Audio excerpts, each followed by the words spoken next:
Homage to the Buddha, the Dhamma, and the Sangha. Welcome back, young friends and everyone joining today for this gradual teaching series.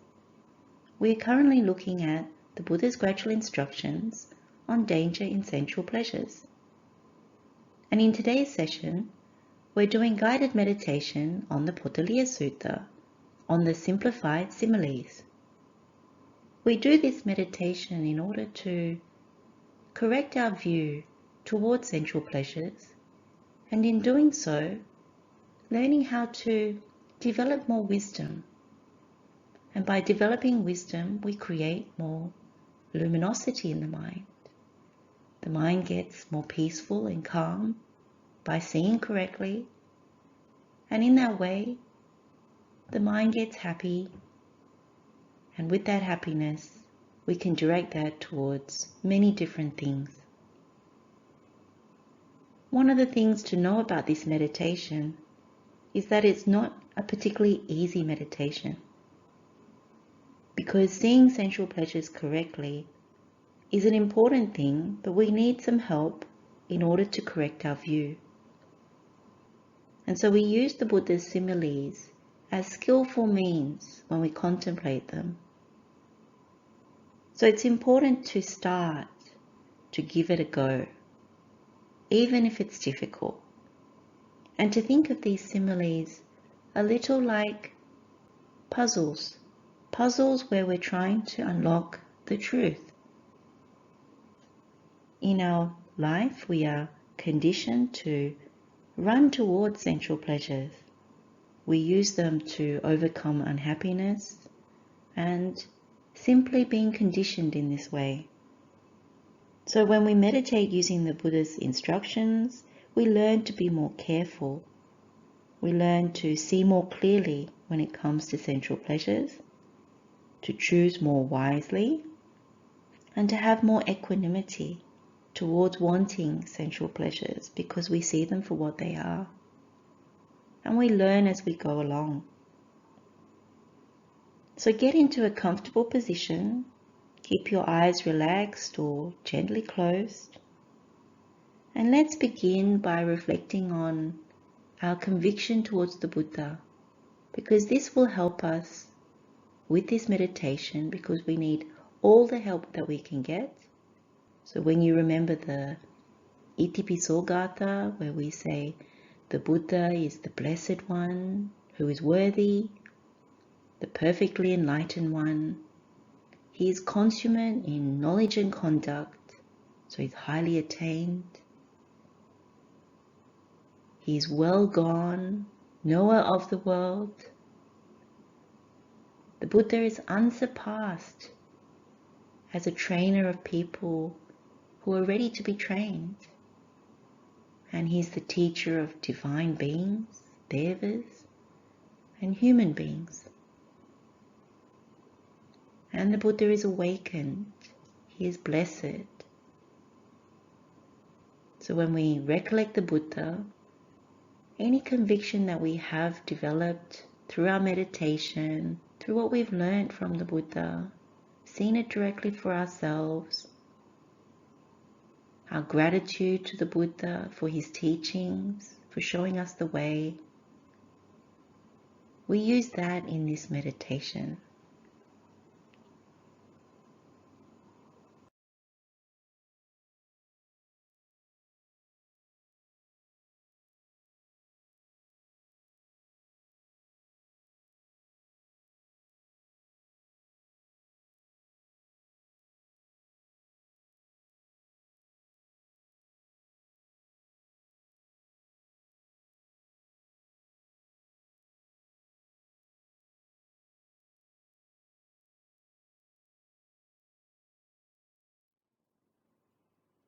Let's begin with the first simile of the Buddha, which is the meatless bone or skeleton.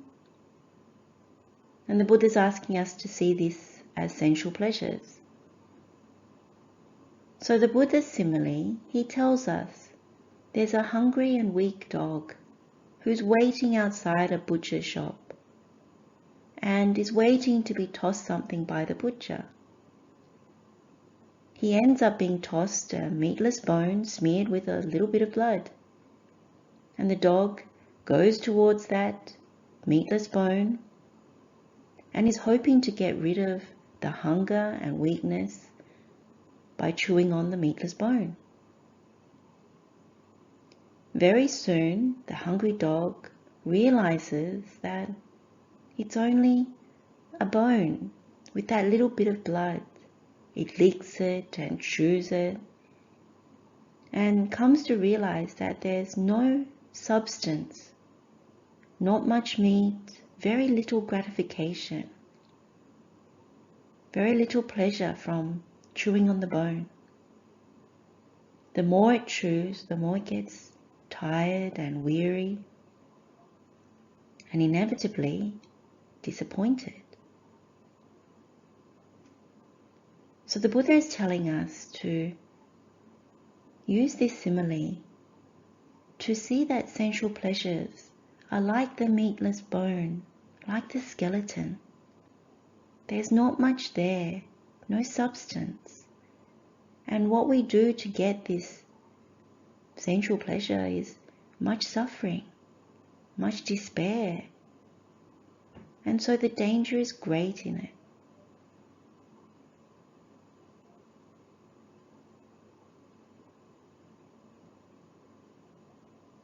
Take a few moments just to contemplate the hungry dog and the meatless bone or skeleton.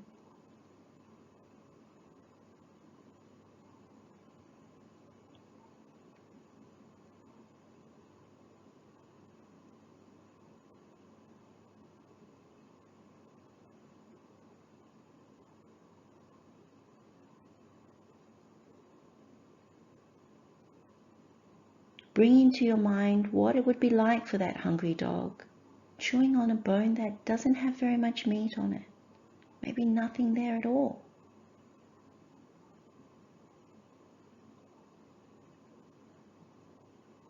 Would it be happy? Would it be satisfied?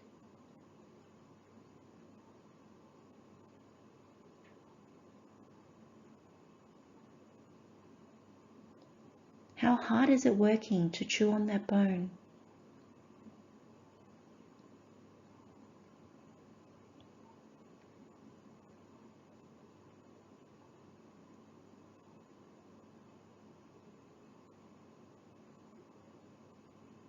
Now bring into your mind an example from your own life, something that you really want. So for example, it might be in your studies. You want to do really well. And so you know when it comes to studying, passing exams, what do you need to do? You need to study very, very hard.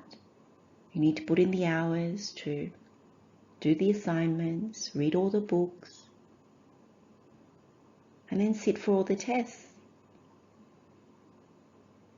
And so when you achieve that by sitting the test and getting the marks on your assignment, you think that's it. You get a good mark or something like that. But then afterwards you realize you have to study more. Usually to pass a grade or get to the next grade or sit for something that leads to a degree or a certificate, there are endless tests, endless assignments, or what seems like that. And so one moment you're happy from sitting that test and getting the result, but then there's more. You have to work hard again.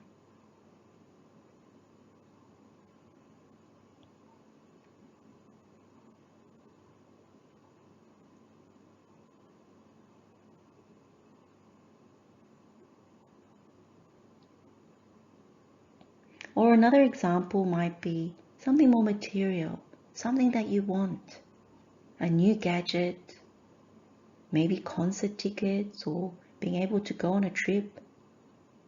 But all these things involve money. So you need to work hard, or someone in your family needs to work hard in order to be able to afford these things.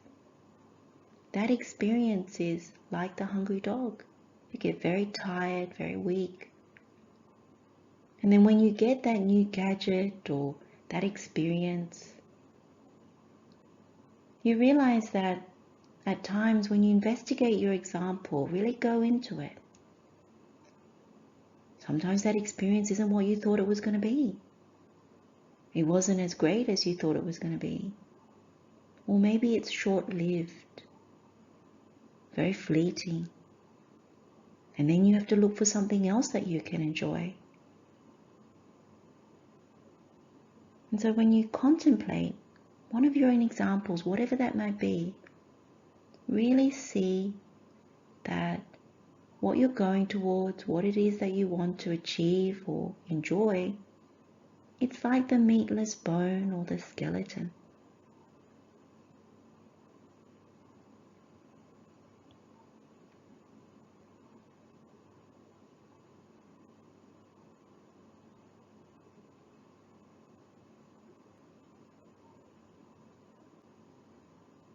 Really investigate the expectation we have for success, happiness.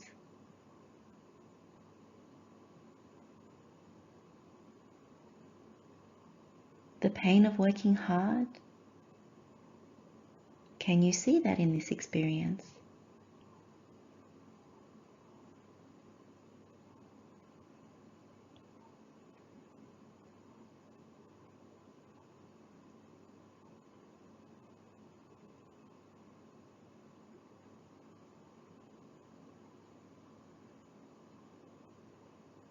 And so whatever example you bring to your mind,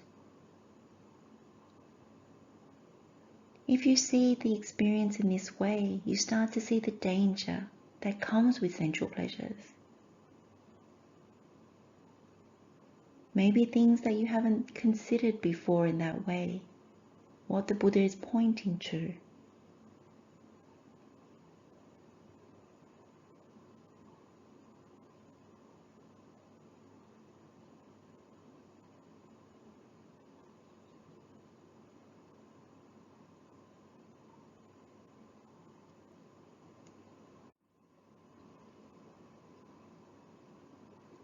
Let's now bring to our mind the second simile of the Buddha for sensual pleasures.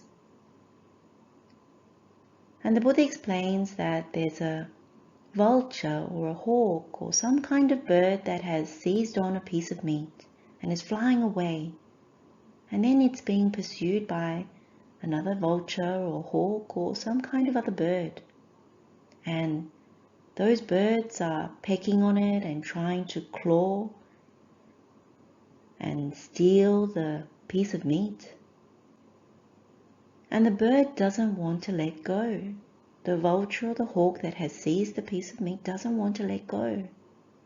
But if it doesn't let go, it will die or it will be injured from the attack. So the Buddha is telling us to see this simile and recognize that sensual pleasures are like the piece of meat, that it causes much suffering and much despair, and there's great danger in it.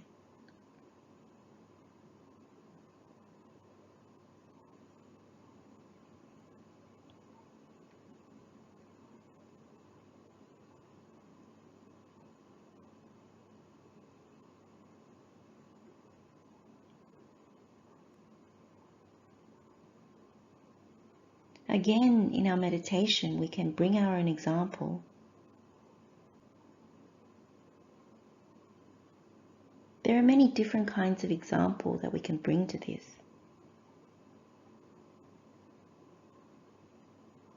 Say you win the lottery, and people usually come towards you when you win something. People want to come around to come and take some of that windfall from you. Or even an example where you have an attractive girlfriend or boyfriend or partner, and there's always someone wanting to take that person away from you for themselves. or if you have popularity, and there's always someone who wants to be more popular than you. These are the different things that are also taken as sensual pleasures. So with your example, whatever it is, it could be a material object that somebody else wants. Someone wants to fight you over it. Even in a family, something on the dinner table, choice pieces of meat or other kinds of things that you're eating, something that everybody wants.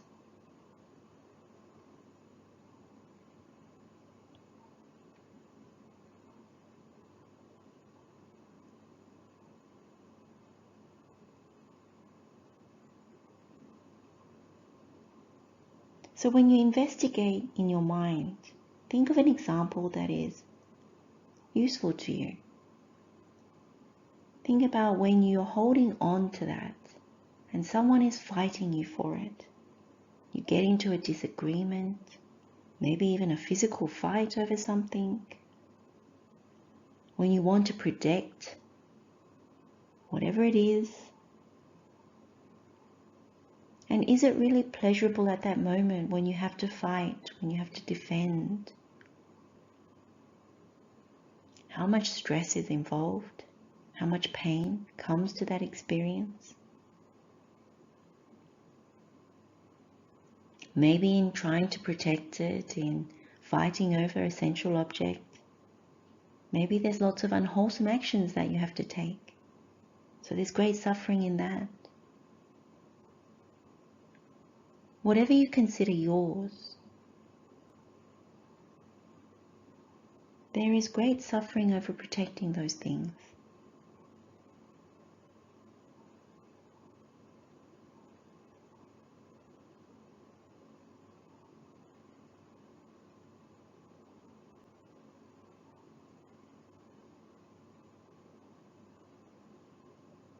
In your meditation, really investigate that. Sensual pleasures as this piece of meat.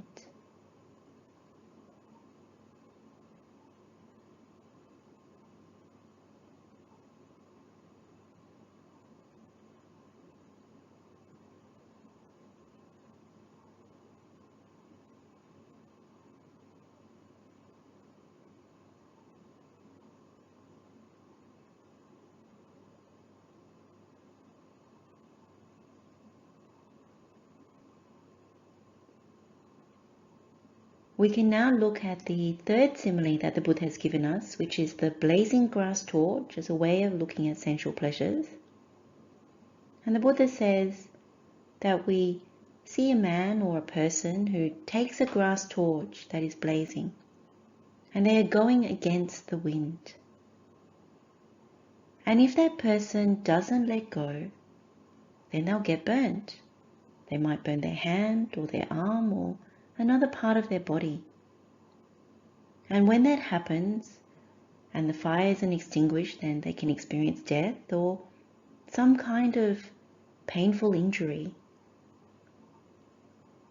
So this is how the Buddha asks us to consider sensual pleasures like the blazing grass torch. If we don't let go, then there is much suffering. We can be inflicted with pain. There's much despair. So the Buddha is telling us that the danger is great.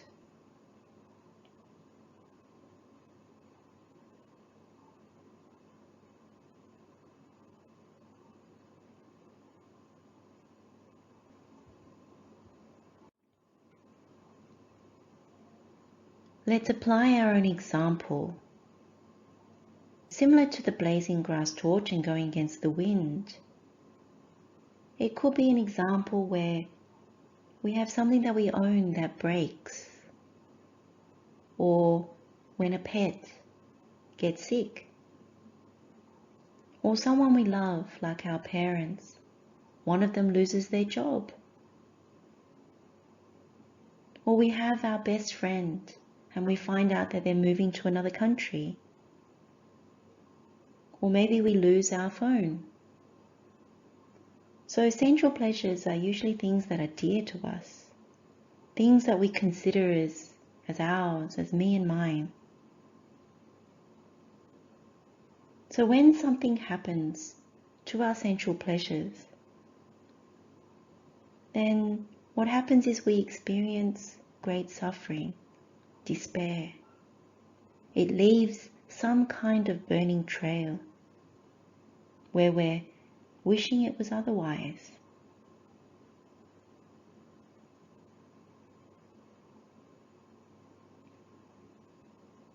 Many things that are sensual pleasures, we don't control them. We think that we do, but when you investigate in your meditation, we see that it's out of our hands. When the wind blows is like when something happens to our sensual pleasures that is out of our control. So that's where the danger is that the Buddha is talking about.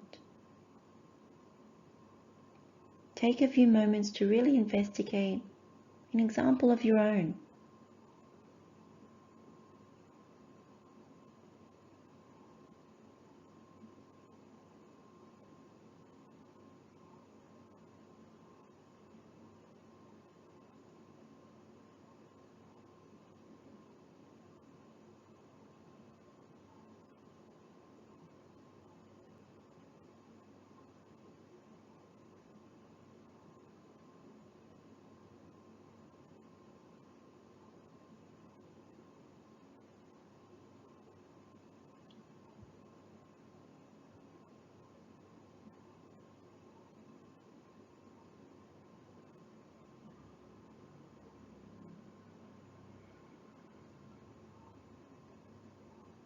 With this simile, the Buddha is really asking us to see clearly, not to misapprehend these sensual pleasures.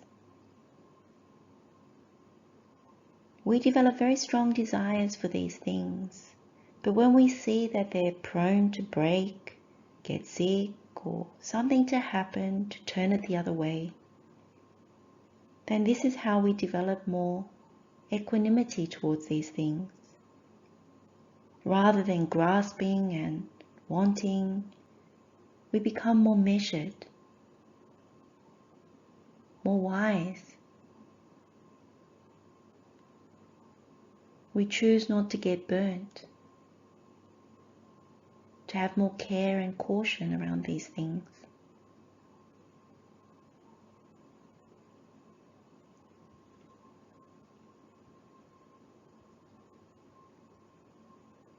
Let's now look at the fourth simile that the Buddha has given us for sensual pleasures. So let's bring to mind the Buddha's explanation of this simile. With this simile of the charcoal pit, the Buddha says that the charcoal pit is deeper than a person's height and it's filled with glowing coals. So a person who wants to live and doesn't want to die, who wants to experience pleasure in the world and turns away from any kind of pain or displeasure, and then two men come along and try and drag this person towards the charcoal pit. Of course, the person twists and turns, not wanting to go towards the charcoal pit, tries to get away, because they know that if they fall into the charcoal pit, they'll die or they'll experience a great deal of pain and suffering. So the Buddha tells us that sensual pleasures should be considered like the charcoal pit. It brings much pain and much despair, and the danger is great. So imagine in your mind this person being dragged to the charcoal pit and what that experience is like.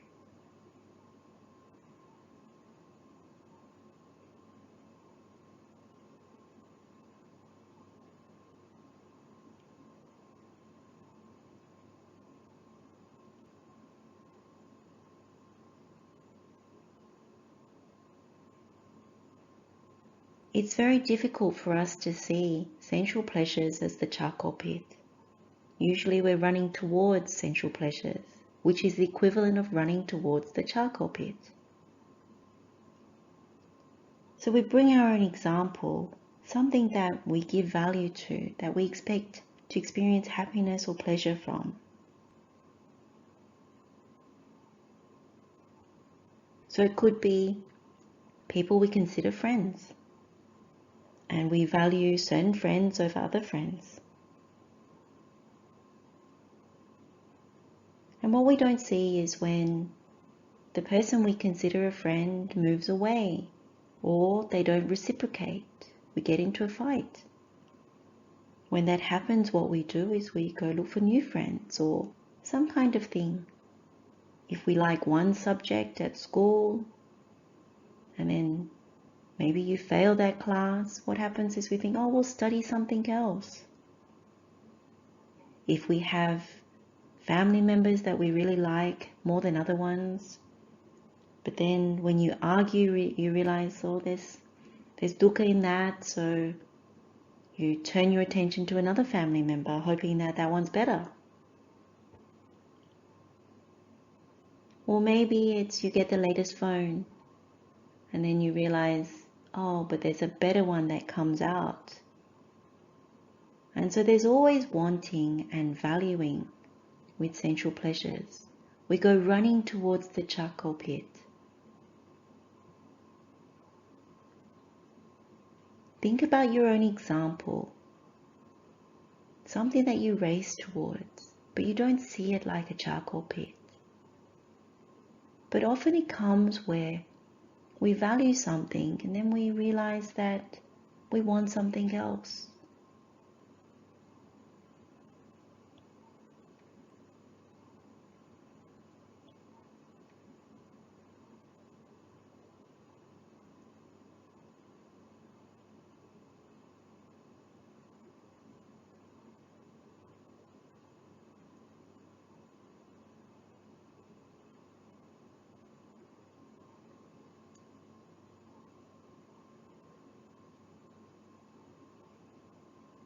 Really investigating your meditation, the fleeting nature of what we get from sensual pleasures, like the charcoal pit.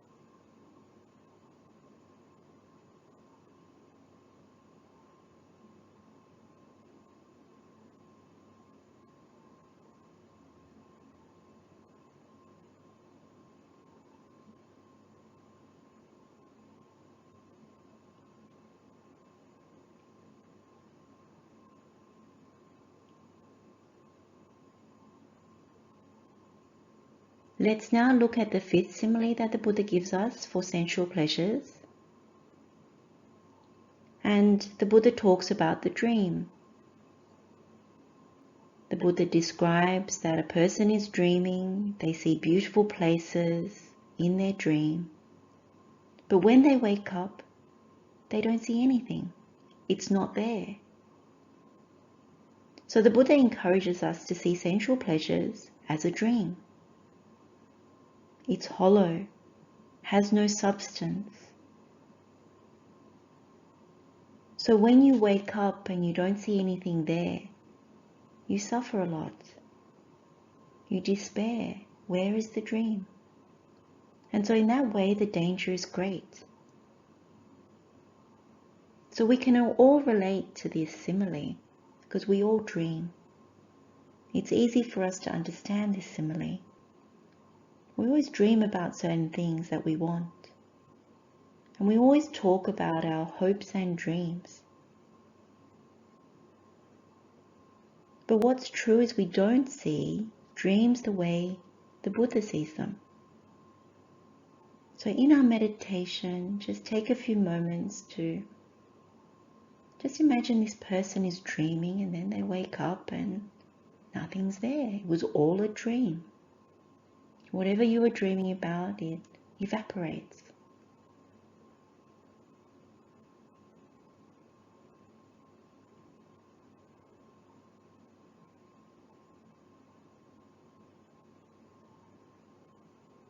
So in order to connect with this Dhamma, again we bring our own example.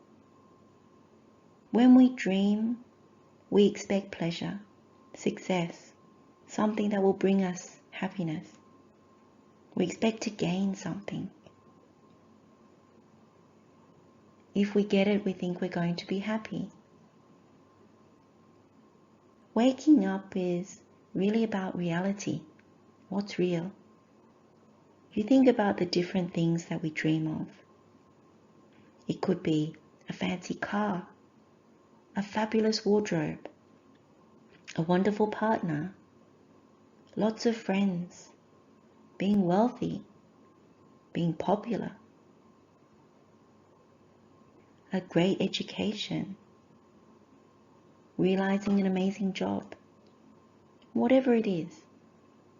Now, when you meditate on this particular simile, what the Buddha is asking us is to see it from the view of waking up, the reality. So with the dream job, for example, what's the reality of that? Well, in the dream, it's wonderful. You work with wonderful people, you get a good salary, and you're really happy doing that job. But the reality when you wake up, the job is hard. Having to do the work is hard. Maybe physically hard, mentally hard. Or maybe you get fired. Or maybe you don't get paid what you want. And again, if your example is wealth, what's the reality of having wealth? Wealthy people will tell you you need a lot of effort and energy towards protecting the wealth. Protecting it from losses, protecting it from people who want to steal it, protecting wealth from natural disasters, taxes, all kinds of things. If your dream is about a relationship, a girlfriend or a boyfriend, the courtship is like the dream. It's all perfect and wonderful. The realities of day-to-day life, of marriage, it's not like the courtship. Or if your dream is getting that degree from a fabulous university, the reality, when you meditate on it, you see it's expensive to go to certain universities. You have to study very hard, and in order to pass those exams, maybe you have to take a loan, a student loan, in order to pay for the studies. So the reality is often different from the dream. Quite painful when you look at the reality.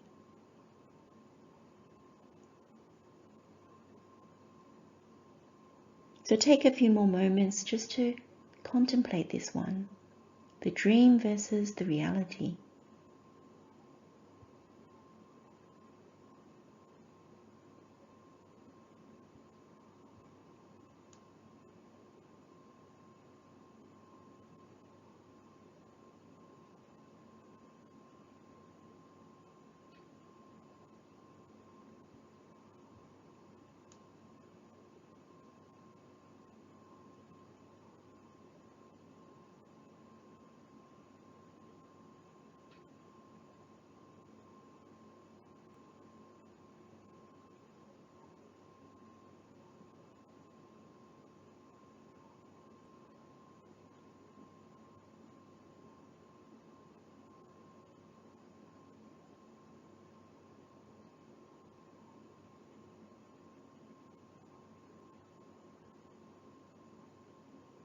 When you really start to see this in your meditation, when you see more clearly, you hold these sensual pleasures more carefully. You also see the danger in them. You choose more wisely.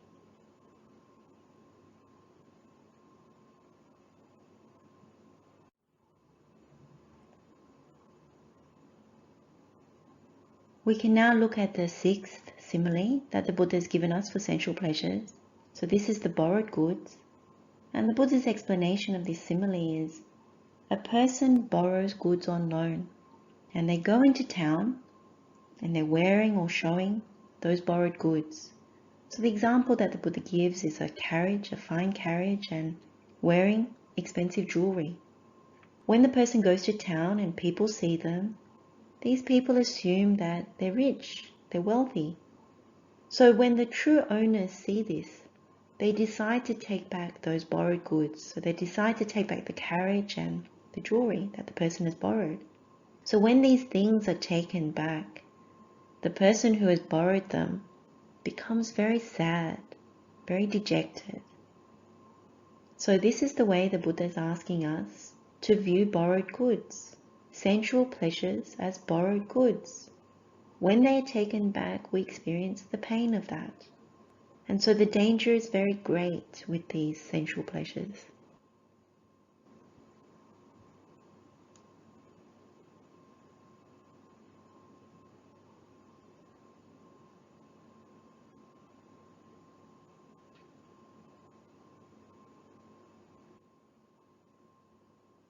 So when we take our own example, there are different ways we can meditate on this. So it could be that we borrow jewelry from our parents and wear it to a party or a wedding or something. Or if we're able to drive, then we borrow a car from a friend to take someone out on a date. But we don't own those things. We've borrowed them. Or if you're older, then you take out a loan for a car, or you take out a loan for a house or an apartment. So this is linked to our dreams. We want to acquire things that make us appear better than what we really are. Whatever example that you can use in this meditation, it's really to see that out of conceit, we run towards sensual pleasures.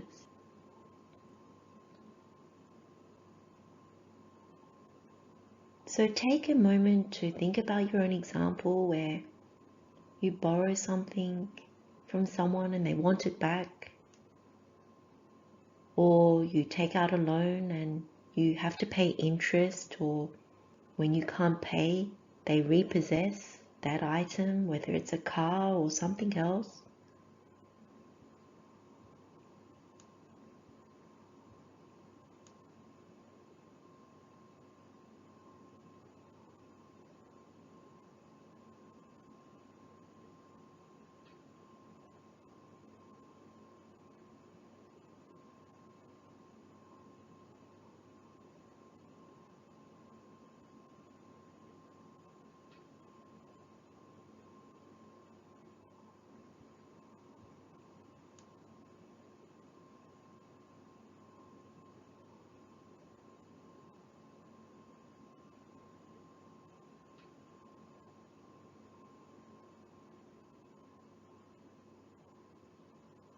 So in your example, really see the suffering of it. Really see how we can dig ourselves into a bit of a hole over borrowed goods, getting into debt, having these things taken away from us.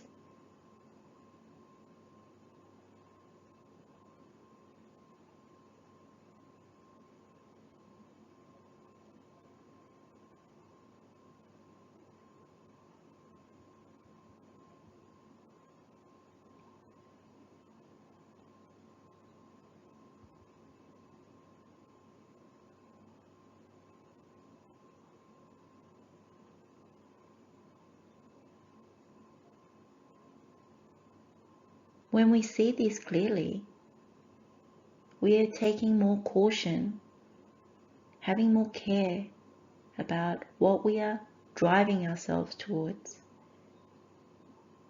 Maybe we choose more wisely.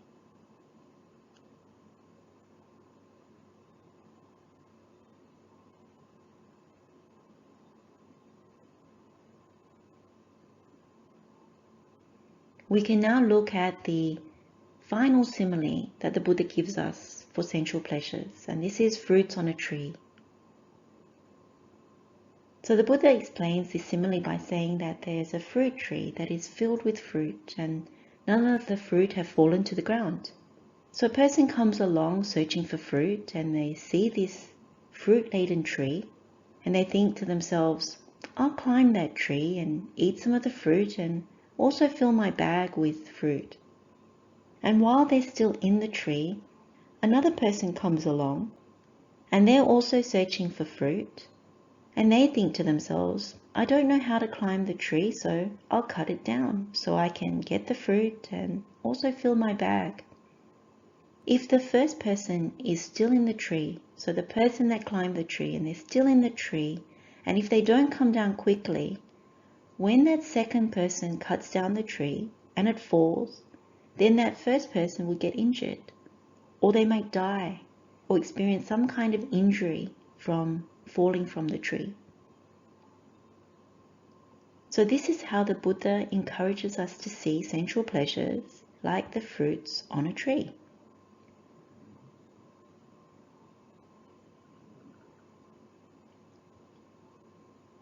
There is much suffering, much despair, and the danger is great when we go towards fruits on a tree.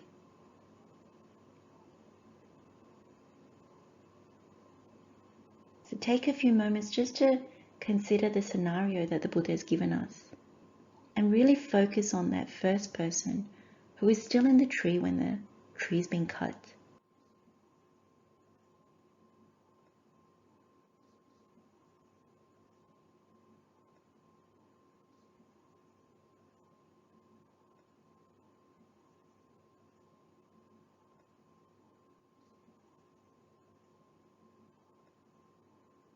Like the other similes that we've gone through, bring another example to your meditation. Look at how we build our lives, any part of it. Our education, looking for a job, wanting material things. Our relationship with our parents. If you're older, then relationship with your children. Having a boyfriend or girlfriend or partner. Any aspect of life that you can think of, it's like climbing the tree for the fruit. We work very hard, similar to climbing the tree, to get the fruit, to get the sensual pleasures that we think that we want. Anything in life that we go towards, we seek pleasure from, there's always something, just like being in the tree and getting cut down. So we can take an example like studying. We don't expect to fail. Or we don't expect a pandemic to come and we can't even go to school. Maybe we can't even sit exams. Or working. We're going along, we're earning good money, we're happy with what we're doing. We don't expect to get sick and be unable to work. Or we don't expect to lose our job, that our boss comes in and calls us to their office and we're told you're fired, or something of that nature. Or you're in a relationship, you have a girlfriend or boyfriend or a husband or wife, and you don't expect them to cheat on you, or you don't expect them to break up with you.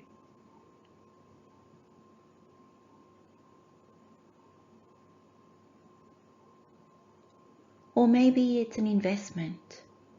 Someone tells you to go and invest in the stock market or put your money into this little deal. And you don't expect for something to happen to the stock market that you lose all your money or something like that.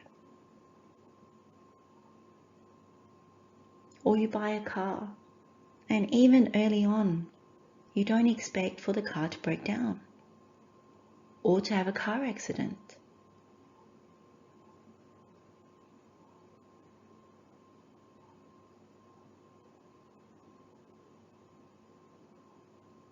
Or when it comes to your pets, you never expect them to get sick. You never expect them to die. Same with our loved ones, all our loved ones. So this is what the Buddha means by fruits on a tree. In our life, we are always climbing the tree in order to get the fruit, whatever it is. And the process of climbing the tree often entails breeding sensual defilements.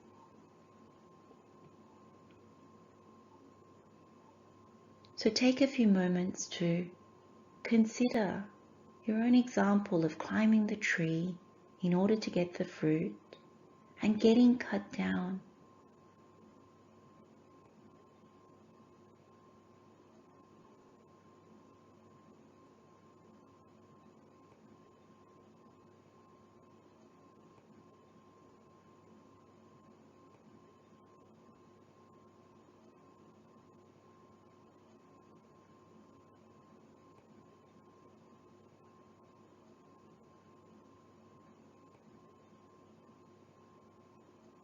And really focus on the experience of that. How much pain we go through. How much despair, grieving. How upset we get. How angry we can become over sensual pleasures. When the tree gets cut. When something goes wrong. When it turns.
With this meditation, there's a wonderful sequence that we've been going through. It really culminates in seeing sensual pleasures with the fruits on a tree. Each simile, the Buddha is correcting our view, peeling away the error in our view when we run towards all these sensual pleasures, thinking that we want them, grasping onto them, longing. And the Buddha is reminding us that the objects themselves, we ourselves, we are subject to aging, to sickness, and even to death. So when we wield sensual pleasures, when we have this longing, these similes really help us to see clearly. It's a very empowering thing because we no longer fall for the misdirection, the enticement, the danger in these sensual pleasures. We may not see all of it, and that's okay. But with these similes, the more you meditate on them, the more you learn to peel away the layers of how we misapprehend, how we get duped. It's very helpful. You might notice it takes a little bit more effort with these similes to begin with. But over time, the mind gets lighter. If you do this meditation more often, what happens is it naturally flows into everyday life. You don't hold on so tightly. You don't long in the same way. You don't have to force this. When Buddha implants similes into our minds, says this is the way you need to contemplate.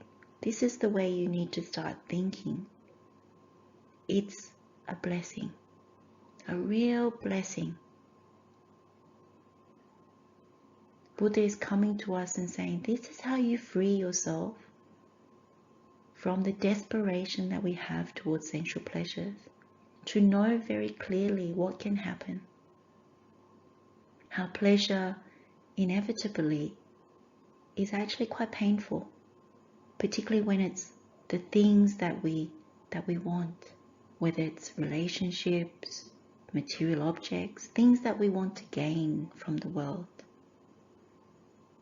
So we may still have to deal with sensual pleasures, to nourish the body, to live the life, but we can do it with more wisdom. This meditation helps us to develop more wisdom.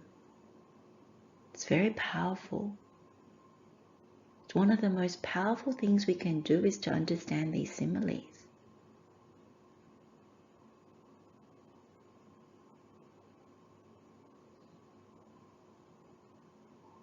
And so the result of it is we start to reduce over time the amount of preferences we have, the expectation that we have for pleasure.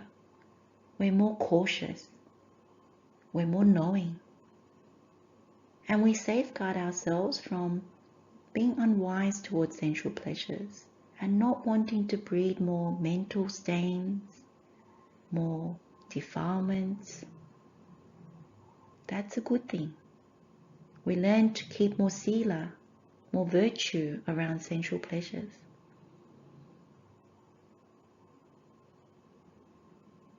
And over time, in a very mundane sense to begin with, we develop more equanimity, more balanced view, more detachment, more calm, more balance around our relationships, and more gratitude for whatever we are blessed with in our lives. And we develop more conviction towards Buddha Dhamma Sangha when we see the truth of these things in this meditation.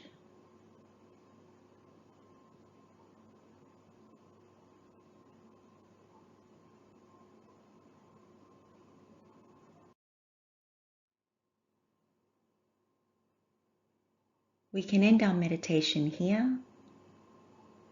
Let's share the merit with all sentient beings. May all beings be happy and well. May all beings be free from suffering. Blessings of the Triple Gem. Wishing you well. Teruan Saranai.